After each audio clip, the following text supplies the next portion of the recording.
Mainit ulo mo, sir, ah. Hoy, ha? Gagamitin ko tong platform na to sa kabutihan. Ang gamitin ko to. Para dun sa taong tumawag kay Ami, din ang pangit sa palengke. Ay! Sino yun? Sino yun? Sino yun? Alam ko kung sino ka. Hindi kita papangalanan pero alam ko kung sino ka. Palengke sa bayan? Palengke sa bayan! Oo! Nagtatrabaho nang maayos yung tao. Tapos sasabihin mong pangit. Close ba kayo nun? Oo! Diyan ako nagagalit eh! Diyan ako nagagalit! Yung chinelas ko! Diyan ako nagagalit, pre! Diyan ako nagagalit talaga sa mga ganyan. Diyan ako nagagalit talaga! Yung mga taong malapit sa akin, tatawagin mong pangit, ako na lang! Ako na lang! Pero mo, lalakad ka lang sa palengke. Sa palengke kung saan ka lang matatawag na pogi. Tinawag ka na pangit. Doon ako nasakta ng sagad. Hug me, I am very hurt. Parang sa mundong pantay, lahat ikaw lang yung iba? Tama. Alam mo kung sino ka. Hahanapin kita. May araw ka rin sa akin, sabi ko sa'yo, pag ikaw nakita ko, tatawagin kitang, ayos lang. Nakita nyo na siguro sa title at thumbnail, ito ang lulutuin natin ngayon. Hindi po leche plan yan, kung saan ko po sabihin. Ang title nito, Sir Rapi, may tawag po kay Ami din pangit. Yung mukhang yan, pangit. Dami yung nagsasabing pogi daw, eh. Oo, ina, may nabasa nga, may nabasa akong comment. Ami di, gusto ko upuan sa mukha. Sabi ko, may bata pala dito. Sorry. Sea urchin, pare, or etong uni or sea urchin, or naalala ko to nung kumuha tayo sa buhol nito, ang tawag na dito ay swake. Pare, gumagalaw pa, oh. Haibo na haibo pa, pare. Wasari. Uy. Sarap mo siya. Oo nga, namimiss ko na ang buhol, eh. Sir Ala, nagpaparinig, oh. Kahit sa Cebu Beach Club na lang. Yeah! Etong sea urchin na to, nakikita lang natin yan sa Japanese resto. Tapos ang mahal, kukunti. Iba to sa mga ano, dyan lagay ka din dito ng picture ng ano. Saan? Turo mo. Dito. Yan. Huwag lalampas ha, huwag lalampas. So, yung sa mga Japan kasi nakita natin, nasa ano pa yan, lalagyan kahon. Kahon. O tapos talagang buong-buo talaga yan, pre, na parang, ang sarap-sarap. Di ba ako nakatikim nun? Pero eto, masarap naman to at talagang sobrang special eatery to the point na pinapatong na lang siya kung saan-saan. Na hindi siya masyadong ginagalaw or hinahalo sa pagkain. Usually toppings lang to eh. Parang as is. Kailangan kasi, malasahan mo siya. Yun eh. Yun talaga yung ano kasi masyado siyang special, masyado siyang rich. Pinakamahal, siguro mga 800, 900, depende ko sa kabibili. Medyo may kamahalan eh. 700 dyan. O, 700. Oh! Kaya ng bisita. Ano yung Pangit. bisita? Oy, pick it up! O, put it in the sink! I got it. Excuse me po, nasan mo binili po yung ini po? Siya, maganda yung tanong na. Oh, maganda yung tanong. Sabi? Wala ka sabing linya dito eh. Oo. Pumapalag sa HR, yan ang gusto ko. Binili namin to kay Marbs Bukeria. Lagay mo nga dito, Jay. Ano yan?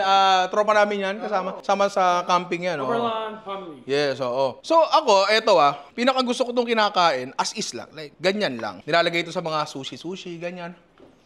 Tapos may nakain pa ako dati, medyo naumay lang ako. Masarap siya pero naumay ako. Parang isa siyang rice bowl na may uni, tsaka yung itlog na salmon, yung bilog-bilog. Yung orange.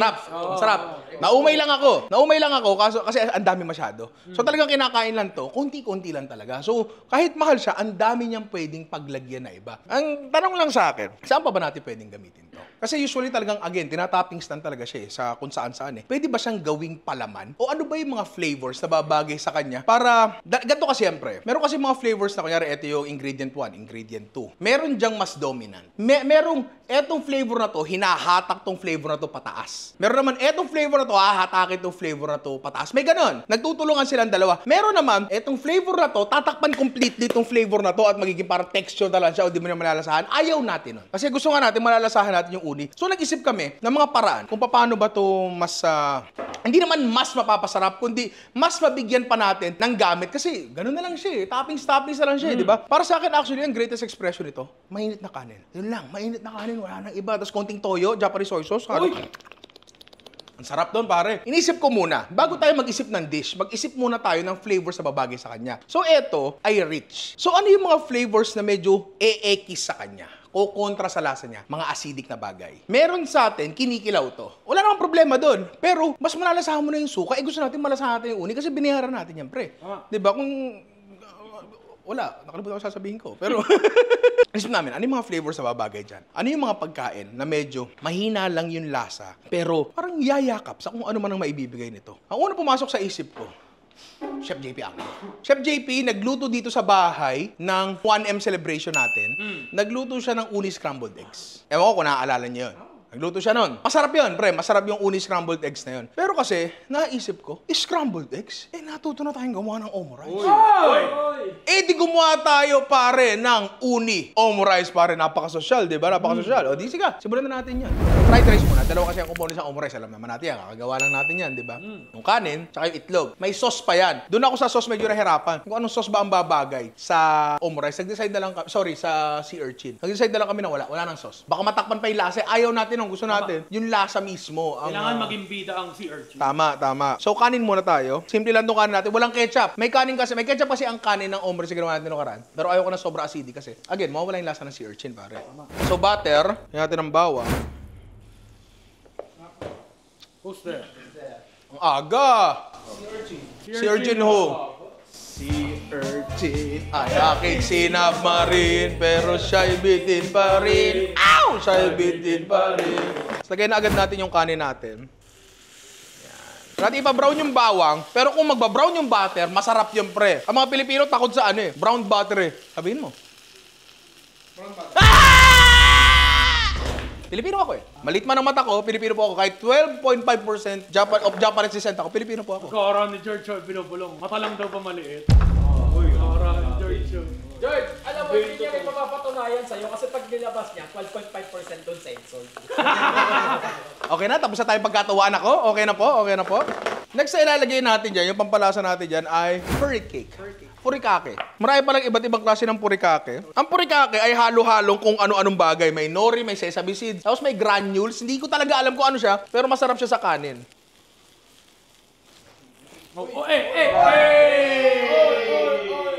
Grabe. Tapos, lagyan natin ng umami. Asawa ni? Daddy. Meron pala ako nakita sa comments na nakaraan. Nag-upload tayo, di ba? Big Nay. Asawa ni Big Dad. Tikman mo. Yan nga. May sakit ako, pre. Sarap, di ba? Ang sarap, di ba? Simple lang. Wala masyadong strong flavors, pero maumami siya, malinamnam siya. Kasi gusto nga natin, ang malasahan natin dyan ay yung Sea urchin. tama. Pero gusto kong lagyan ni Re. Gusto ko lang anghangan ng konti, pare. Meron tayo dito yung togarashi. Ang in-expect ko darating yung togarashi, malit lang. Hindi yung binigay ni ate. Na-upsell ka na naman ng Pujimart Timog. Maraming salamat. Hindi po ito sponsor, pero Pujimart. Baka naman. Ito sample, Sample ng spiel. Pag ipopromote natin Pujimart. Pujimart. Konbanwa. Yan, konti lang. Pag masyado maanghang, again, mawawala yung mga strong flavors na, yung mga tawag dito, light flavors natin. Umorder ako noong panghulma ng kanin, pang omo rice. Hindi pala ako umorder. In-add to cart ko lang pala, hindi ko pala na-check out. Sayang. Nag-iisipan ko pa. Ngayon, ako yung nagsisisi, huli na lahat. Pero okay lang. Nagawa naman natin last time nang wala yun di ba? Oh. Tapos ito pala napansin ko, kasi pinanood ko ulit yung mga omo rice sa YouTube. Ang dami ng kanin natin. Parang Pilipino yung serving ng omo rice natin. Ang daming kanin. Hindi, pre. Marami rin kanin. Pre, yung omo rice yung yung omo rice niya, nakababa yung dito, itlog dito. Yung atin, pre, nakahiga pa rin sa kanin yung omo rice natin So wala pa rin tayo ng panghulma. Mamanu-manuhin uli natin to. Okay, hulmahan natin. Yan. Tapos yung hugis nun, ang tawag pala doon ay papaya rice mold. Yung pala ang tawag doon. Diyan ka picture dito. Kasi, ewan ko, ganun papaya sa Japan, di ba? Pero yun daw. Pero napansin ko doon, mababa to, mataas yung gitna. Importante yan para doon sa garo natin mamaya. Nga pala, yung uni, meron na siyang inherent saltiness kasi galing siya sa dagat. May timpla na siya agad, pare. Timplado na agad siya. Kahit ilagay mo lang talaga siya sa kanin, goods na. Minsan kasi, parang gusto pa natin timplahan ng kung ano-ano. Ang nangyayari tuloy, parang wala. Dahil natin, guilty ako doon. Kung walang alat, lagyan ko ng patis yan alam mo yun. Pero buti nila may alat na siya. So, again, yung sinasabi ko ng mga nakaraang video, practicing restraint, pare. Mapapractice ko yun dito. So, doon tayo sa omo rice natin, pare. May handicap match ngayon, pre, pagdating sa omo rice. Wala tayong chopstick, meron tayo isa mahabang. Isa lang. Anyway, gawin na natin ito. 200 ml ng itlog. Tignan na natin ito. Gawin na natin yan. Mahirap pagka isang pirasong chopstick lang, pre. Gawin na natin ang sea urchin. Pwede tayo sumablay. dito yan, pag sablay. Oo nga ah. Yan. Yun! Sablay na to. Mahirap wala, baka may chopstick tayo. Sablay tayo. O, mamaya nyo na sasabihin yung lasa sa akin. May nakita at hindi po sa basurahan na pulot yan. Promise po yun talaga. Hindi. Yan. Hindi siya nag-abot.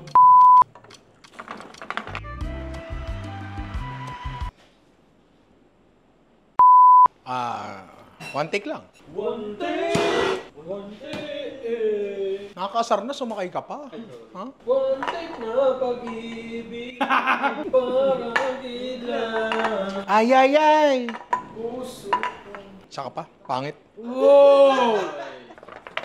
Lagyan natin ng sea urchin. Kaya ko pa ba? Kaya mo yan, chef! Hop! Sablay, take one ulit tayo. Hop! Hop, napunit. Pero kaya ba nating ma-flip? Mukhang kaya. Ha! Wala tumapos sa sahig. Wala. Pero ang tanong, nagsara ba siya? Oh? Hindi siya perfecto. Pero okay lang. Diba? Tapos, garnish natin. May itlog dito. Wala itlog dito. Walang nalaglag. Natapon, di nga ako nahirapan. First day ko lang to. Hindi lumabas si Ami, di? Para bumili ng 3 tray ng itlog. Hindi, wala. Garnishan lang natin ito. Ano ba to? Biko to Biko? Biko. To Biko ata yung malalaki. Oo, tapos Biko, yung gawa sa malakit na kanin. Ikaw alam mo ang tawag ko sa'yo. Ano? Baby ko.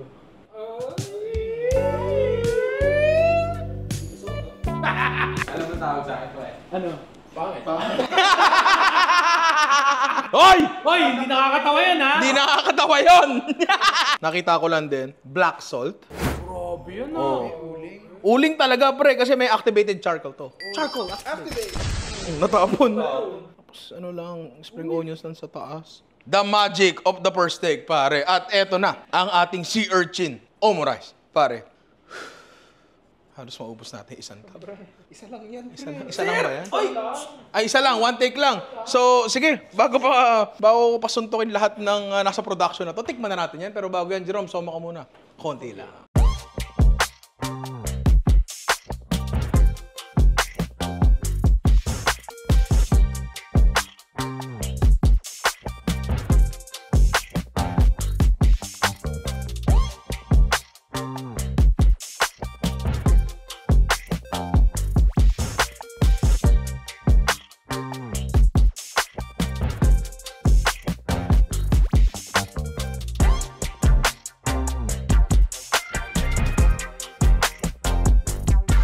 Perfect one take bite.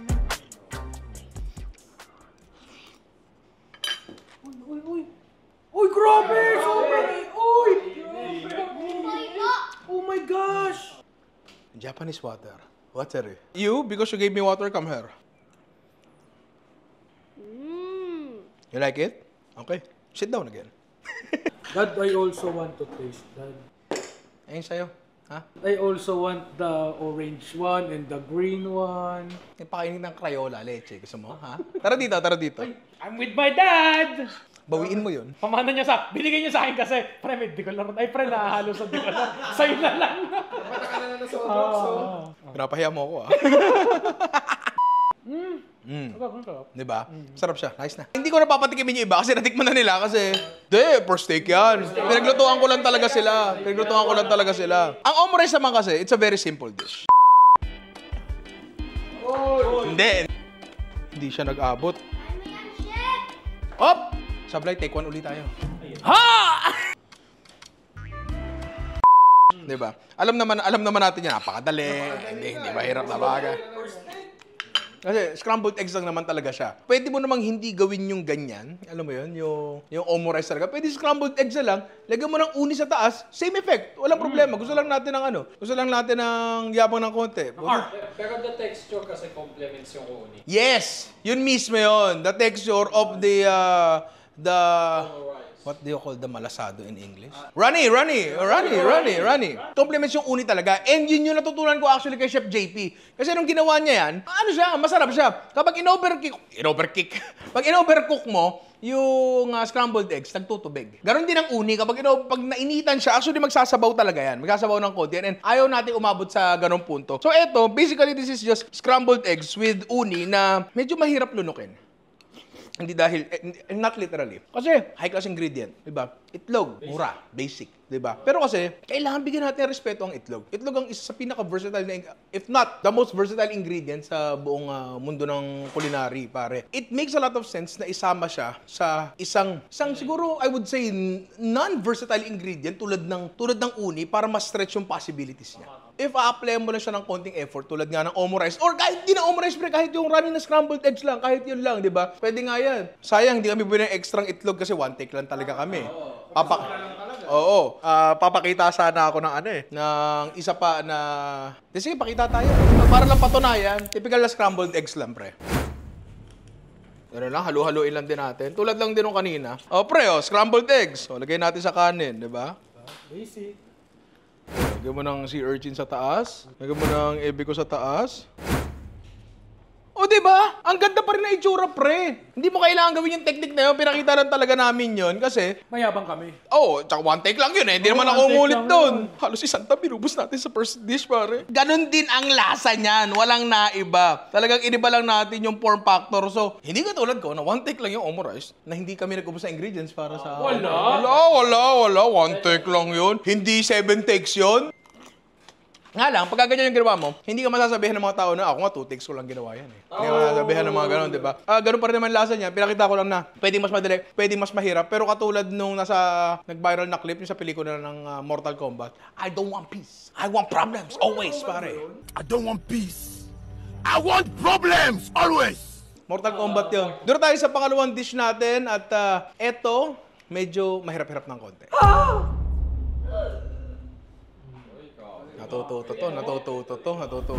Isa sa mga na-figure out ko na flavors na pwede sa butter, sa uni, ay butter. Kasi parehas silang Uy! Mga inaanak! Meron akong gustong i-announce sa inyo. Meron tayong bagong segment na tinatawag na Comment of the Day, pare. Pag narinig niyo yung tunog na yan, ibig sabihin, babasahin na ni Alvin ang comment of the day. Alvin, ano ba yung ating comment of the day at mula kanino? Itong comment of the day pala to, galing to sa previous videos. Galing to sa, ano yung huling upload natin? Ulam sa pasta 3 ways. Sino yan? Sino yung nag-comment niya? Galing to kay Jonah Kels. Ano sabi ni Jonah Kels, pare? Ninong, sobrang effective mong mang-engganyo ng mga taong magluto. Simula ng i-marathon ko vids mo, ako na ang araw-araw nagluluto sa bahay namin. Hehe. Dami kong natutunan sa'yo. Thank you. I love you, Ninong. Mua.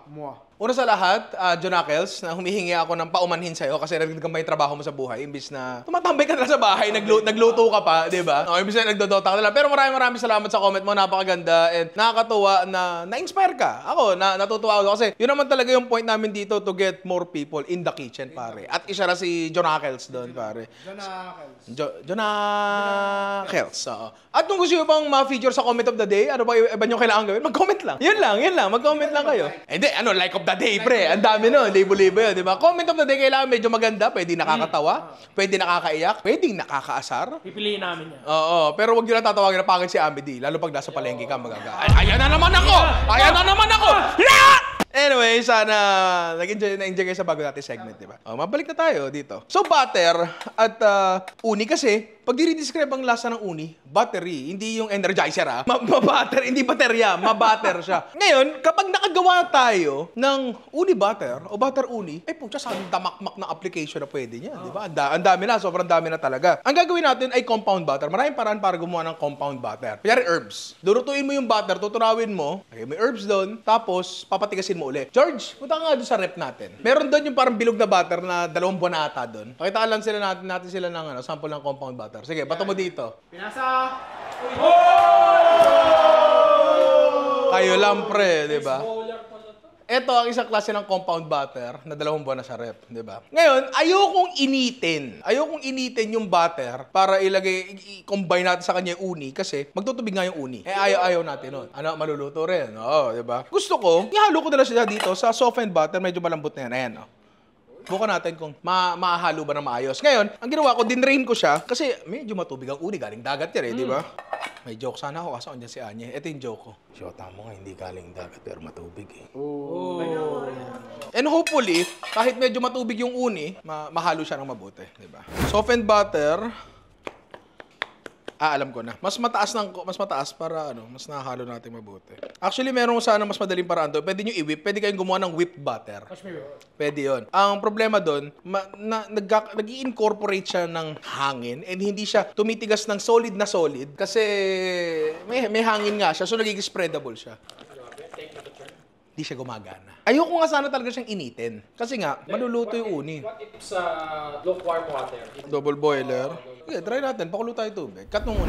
Mainit na tubig, lagay natin yan, pero saglit lang. Ito pong ginagamit namin, deli containers po to, reusable po, and po siya, heat-proof po siya. Yung parang sa chocolate, di ba ganyan mo? Oo. Kaka na mo? Sorry. Ayan, medyo okay na. Konti pa. Kung ito kasi concern ko dyan. Kapag tinunaw niyo yung butter talaga, tapos sinaksak nyo lang siya sa ref, tapos pina-freeze nyo, may water component kasi ang butter. Gihiwalay na siya doon sa oil component. So, hindi na siya masyado nagiging okay. Ako nakaisip na ito hindi. Oo. Yan. Ayan. Ganda. Ngayon, buuin uli natin na butter to. Nanap mo. Sabihin mo. Cling wrap. Ay, nasa loob. Ang tagal? Ang tagal. It's taking too long. 5, 4, 3, Bilis, di ba? Kung may miso paste, natikman ko Parang ang sarap nila lagyan ng konting umami. Andito na rin tayo Sagarin na natin. Let us Maximize it. Lagyan natin. Konti lang. Yan. Halo natin. So, uni and miso butter. Dagdagan mo pa! Puta. Di ba? Masarap, di ba?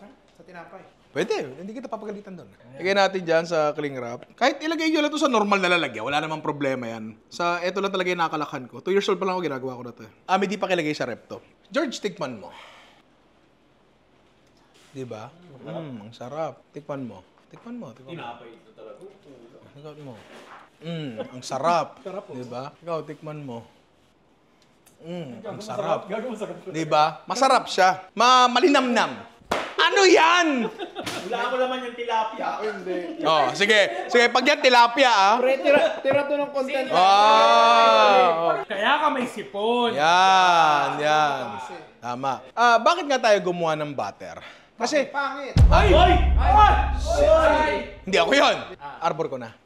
Okay lang. Baka nagtitinda ka sa paligid. Baka ikaw talaga yun, Baka ikaw talaga yun. Oo. Kung bakit tayo gumawa ng butter, kasi una sa lahat marami na application yan, di ba? Pero ang dahilan talaga niyan, yung pangatlo kasing dish natin ngayon, ito actually yung pangatlo na naisip ko. Ito yung pinakahuli na naisip ko lang sa biyahe kanina. Ang daling makapag-isip pag nasa biyahe ka. Pag-upo ng puwet ko sa sasakyan, may content na agad ako naisip Oo. Sabi ko kay Alvin, gawa tayo ng cordon bleu, pero ang laman, butter. Compound butter na may uni.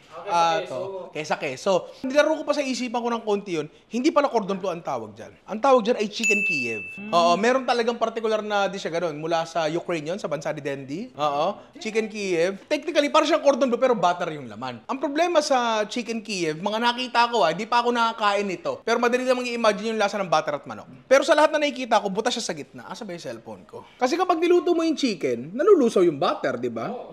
Ay, puro butas talaga, pre. Puro butas. Tapos yung butter nandun sa ilalim.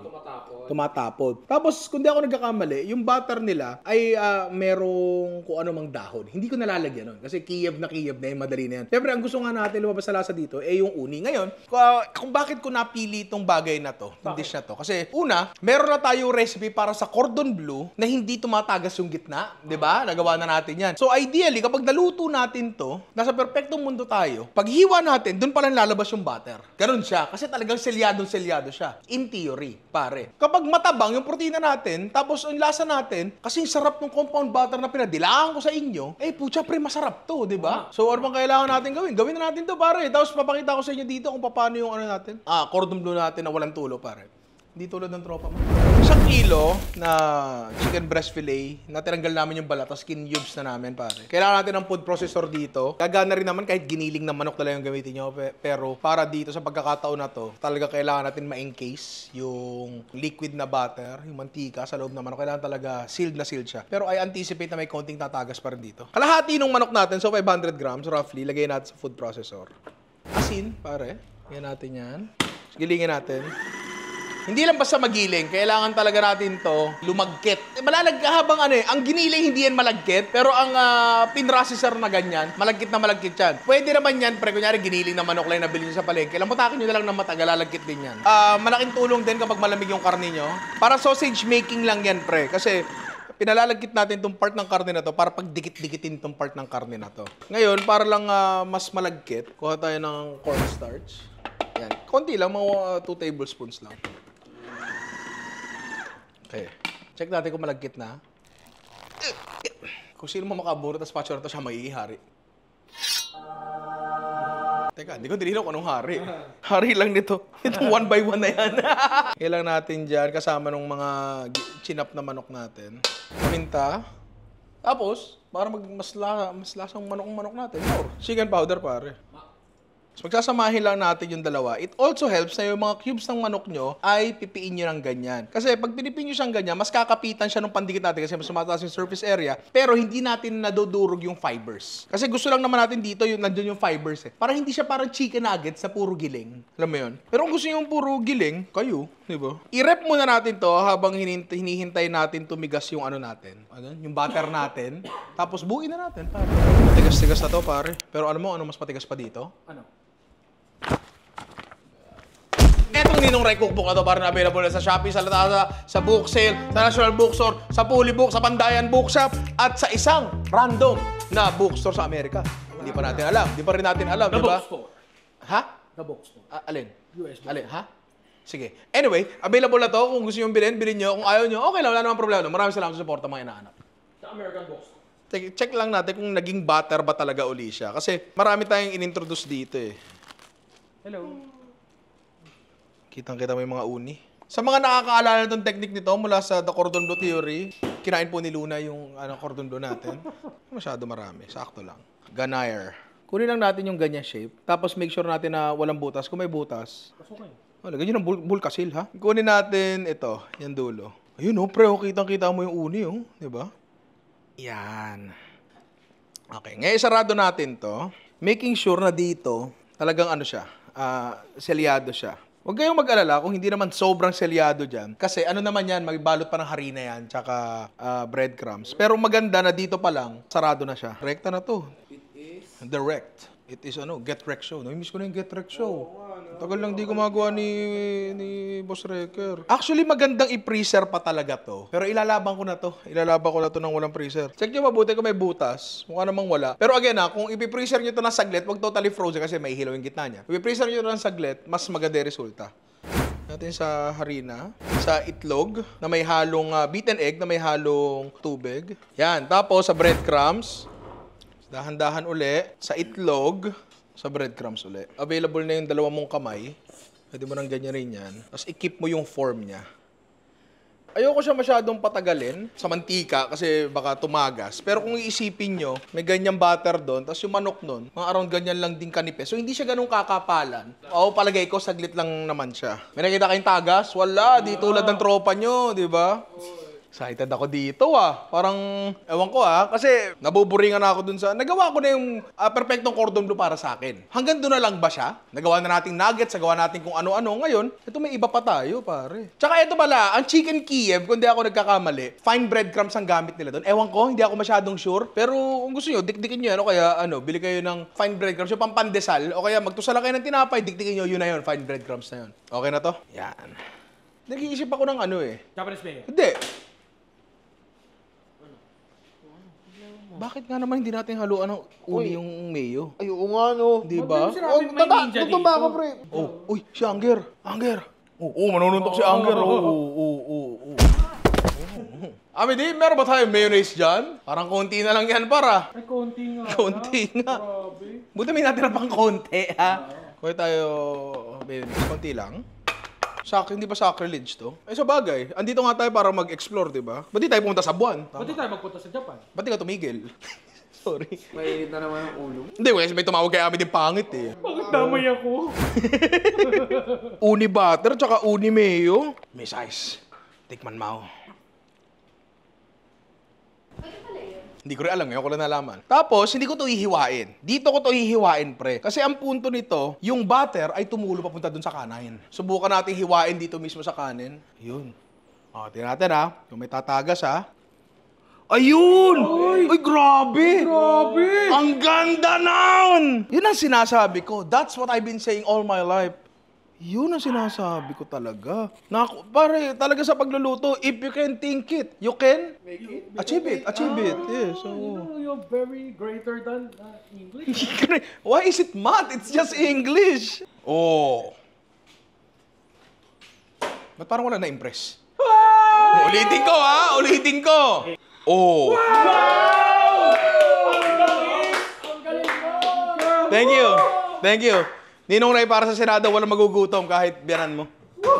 Tapos yung mayo natin, on the side na lang yun. Dip, pa sabi ng jeep na lang yun. Pagka nilalagyan ng ganito, nagmamahal talaga. Boom! 500. Eto na ang ating uni chicken Kiev. Parang napakatotyal lang itura, di ba? Napakatotyal. Nawala, sorry. Eh ako, masaya ako dito kaya. Hindi, mamaya na yung feedback ko, pare, di ba? Di ba natitikman? Hindi, pero masaya ako. Hindi, kasi una sa lahat, achievables, pare. Nakuha natin. Talagang pagkahiwa mo gano'n, no?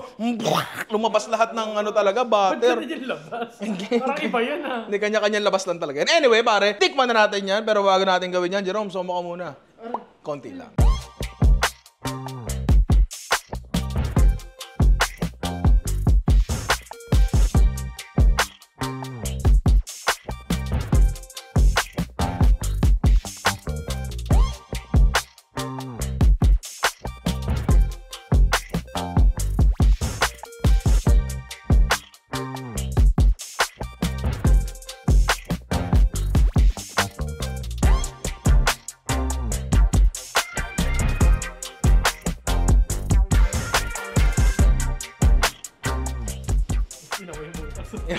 Inamay ko yung butas.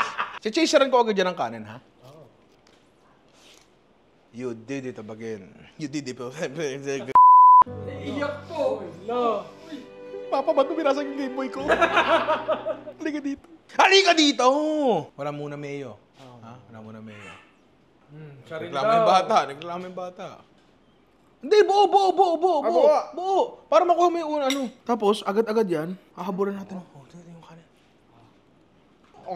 Di ba, pre? Sa'yo na yan. Ako I can live without the uni mayo. Pero eto, yung chicken, yung kombinasyon talaga nung butter, uni, tsaka miso. Ang sarap. Hindi mo kailangan gawin yung ginawa namin dito. Pero just the fact na yung butter, uni, and miso, maganda ang kombinasyon. Pwede mo siyang gamitin sa kahit saang application, di ba? Mahal ko Yeah. Ano? Masarap, di ba? Okay siya, pre. Maganda yung kombinasyon. Tsaka pagkakakulong ng butter doon sa manok. Ikaw, mamaya. Hindi, pagkakakulong ng butter doon sa manok, hindi siya, malapit siyang tumagas. Hindi, kulong na kulong talaga, pre. Kulong na kulong talaga siya. Ngayon, sa lahat ng to, dito lang talaga ako sa mayo, medyo tagilid. Siguro gagawin mo lang to kapag meron kang surplus ng uni. Siguro pre, yung katas ng uni, yung sabaw-sabaw niya baka pwede mong ilagay. Baka yun na lang, wag na yung buo-buong uni. Kasi andito na dapat yung yung pagiging uni niya di ba? Try nyo to pare, kung ayaw nyo i-try to, kahit yung uni butter lang tapos isos nyo na lang sa manok, pwede na yun pare. Yung pangatlo natin, ito medyo kinakabahan ako dito kasi. Pangatlo? Hindi ako masyado Di pa ako masyado dito, pero try na rin natin. Ang next natin gagawin pare, uni ravioli. Kasi naisip ko nung una, parang ang sarap ng uni xiaolongbao. Kaso di ako marunong gumawa ng xiaolongbao, pare. Yung xiaolongbao kasi, parang siomai na nagtubig lang yun eh. Tapos, meron siyang talagang gelatinized na stock na ilalagay mo doon, tsaka papalo, tsaka mo hihigupin. Feeling ko yung uni, kapag nainitan, magtutubig lalo yan. Hence, magkakaroon ng sabaw yung loob. Pwede mo higupin. Oo. Hence, yung para alam mo kung hanggang saan yung property mo. So, kailangan natin gumawa ng fresh pasta dito. At gumawa na kami, pare. Kasi I'm sure, meron kayong sarili-sariling sources kung saan kayo hahanap paano gumawa ng fresh pasta. Pero dito, sa channel na to, gumawa na kami. Ang ginamit pala namin dito ay ito, semolina. Pwede kayong all-purpose flour lang, 1 cup, 1 egg, 1 tablespoon ng oil, masa-masa lang, pwede na yun. Pero I found na mas madali talaga pag semolina. Nagpabili ako kay Alvin ng semolina. Ang ina-expect ko, dilaw yung darating. Pero puti kasi yung dumating. First time kong gagagamit ng puting semolina, feeling ko naman, parehas lang, ewan ko. Pero sana dilaw, mas maganda lang sanang tingnan. Okay. Kalahati lang muna. Pasta maker kailangan natin. Kung ravioli lang naman, baka survive na kayo sa rolling pin lang. Pero try na natin to. Kapag masyado magiging mahirap, kasi di naman ako Italiano pre, di ba? Pag masyado magiging mahirap, kaya ako sinreview kalahati dito para rolling pin yung gamitin natin. So harinahan lang natin yan. Ayan o, minsan nagiging problema talaga yan eh. Sabihin ba niyan, hindi maganda yung dough ko? Baka may pasta experts dyan na magsasabi. Hindi ba to nasa pinakamaliit na butas? Yan ang pinakamalaking butas. Sa pa, tiklopin natin. Pag ganyan naman. Hindi talaga ako ang pinakamagaling na pasta man. Daanin na muna natin na maraming beses dun sa pinakamalaking butas. Harinahan pa natin. Sa pa. Yan, medyo okay na siya. Sa pantiklop. Nandun pa rin tayo sa pinakamalaking butas, pre. Hindi pa rin tayo nagbabago. Ibang tao kasi bilis magbago yan, no? Ngayon, dito na naiiba ang amateur pasta maker tulad ko sa mga professional na pasta maker. Ang mga amateur pasta maker tulad ko, kailangan ng tulong ng isa pang tao para magawa tong next step na to. Yung mga professional, sila lang mag-isa, pre. Tagahawak. Amidi, pumarinig ka. Panipisin na natin to. Dito ka. Kailangan ikaw ang nag-feed sa kanya dun sa butas. Okay, go. Okay. Next number tayo.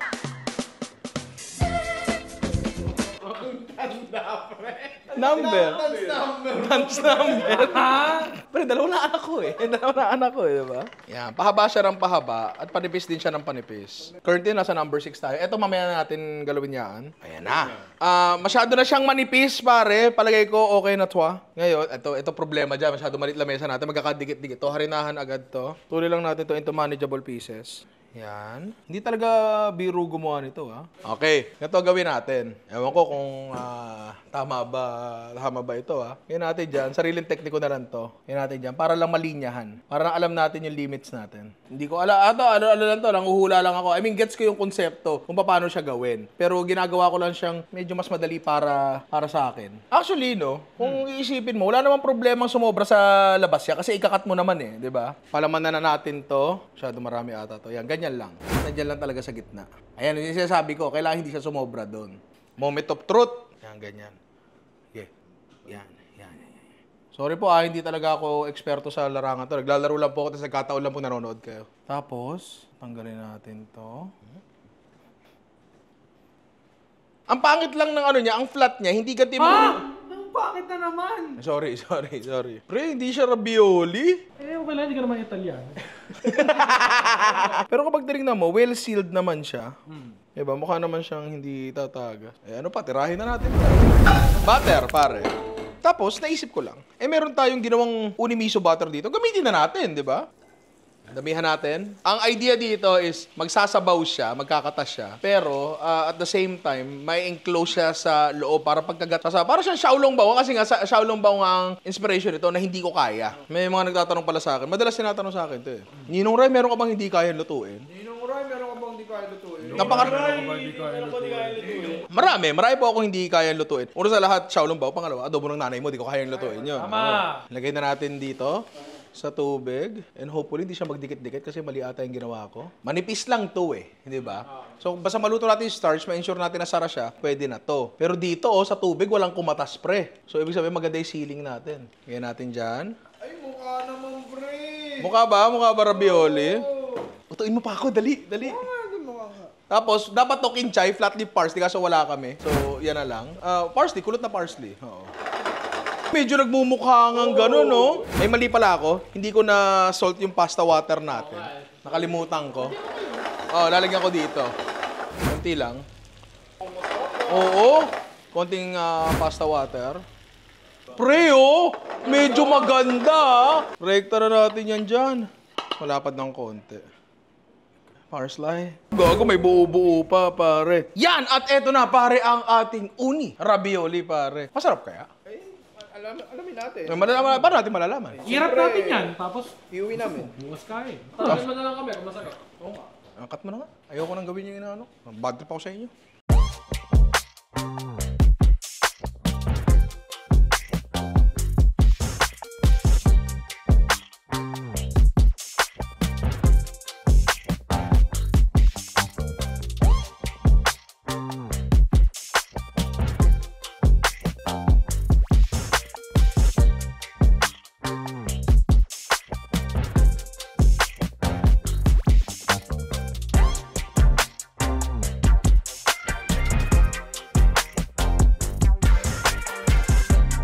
Uni o ravioli. Halika dito. Ako? Ayun, sumabog sa bibig ko. Di ba? Sampalin mo nga rin ako. Saan pala ng gyosa? Sampalin mo ako. Isa pa. Ang ina solid. Isa pa. Gag. Isa pa. Pre, masarap. Halika dito. Uulitin mo natin yung pagsubukan, Josh, kasi may pinakat po kami. Subo mo na, susuntokin kita. Sarap, kakaiba lang yung lasa. Ano, masarap. Amedy, halika dito. Kaya masarap. Masarap. Ay, masarap kaya. Di ba? So, nakatikim na kami lahat. Ano kasi si Puka, oh. Halika nga dito. Gaano ka ba? Magbabasa ka ba ng fasting? Oo. Baboy, tara. Ay, gago. Di ba? Pre, Iba-iba nung yung layer, may layer. oo. Pasta muna, then uni, tapos yung pasta uli. Pre, hindi ko in-expect na magiging ganito kasarap to, ah. Alam ko, may Italiano ba dyan? Gusto ko lang po itanong, mukha po bang ravioli to? May ravioli bang ganyan? Hindi ko alam kasi usually makikita ko ravioli plump. Kasi yung mga palaman na ravioli nila, pre-stiff yun. Mascarpone na merong spinach, tapos may egg yolk sa gitna. Ganon. So medyo stiff siya. Ito kasi, medyo ano na siya, matubig siya. Kaya manipis, hindi namin mapatayo. Pero para ito, ngayon ko lang din narinig yan, pero masarap. Legit lang. Kukumpara natin siya sa normal na ravioli na merong egg yolk. Yung kasi yung parang nakikita kong pinakamalapit dyan eh. Pinapipe kasi nila ng paikot yun, tapos sa gitna, nandun yung egg yolk. Tapos, ano siya, hindi ka natatakot na...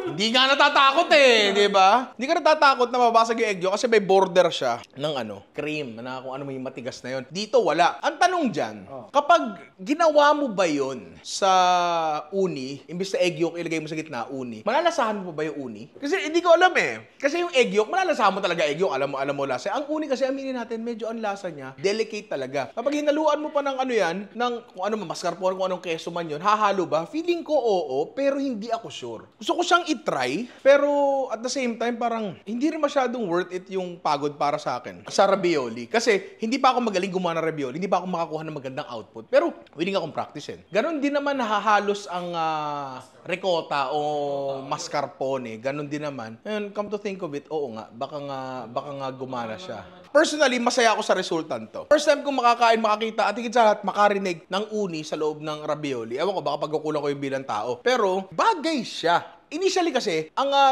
kasi may mga suggestions na binabato sila, pasta sa ravioli. Okay, gawa tayo cream-based sauce siguro, o kaya oil-based sauce, butter-based sauce. Buwan natin, tapos lagyan natin ng uni. Simple, gagana yon. Pero, gusto kong matikman yung uni ng buo, ng hindi nakahalo sa sauce. At dito, lasang-lasa mo siya ng buo talaga, di ba? Maganda yung resulta niya. Pero ako, personally, kulang pa ako ng skills talaga sa paggawa ng ravioli. Medyo mahirap talaga. Pero ibo, nauna pa ako matutong gumawa ng omurice kaysa sa ravioli. Eh, omurice natin kanina, one take lang. One take lang. Tatlong itlog lang gamit mo. Anong pito? Anyway, sa lahat ng niluto natin ngayon, ang pinaka nagustuhan ko siguro talaga ay, eto, nagustuhan ko to. Sumunod yung ano natin, chicken, huli yung omurice. Kasi yung omurice, itlog lang siya. Itlog lang na merong uni. At alam mo na kung na-expect niya. Doon sa dalawa, may surprise factor kasi talaga. Ang sarap. May ganun eh. So, sana mga inaanak, itry nyo to. Sana nag-enjoy kayo sa video na to. And kung gusto nyo pang manood ng mga video namin, ayan, click nyo lang yan. I love you mga inaanak.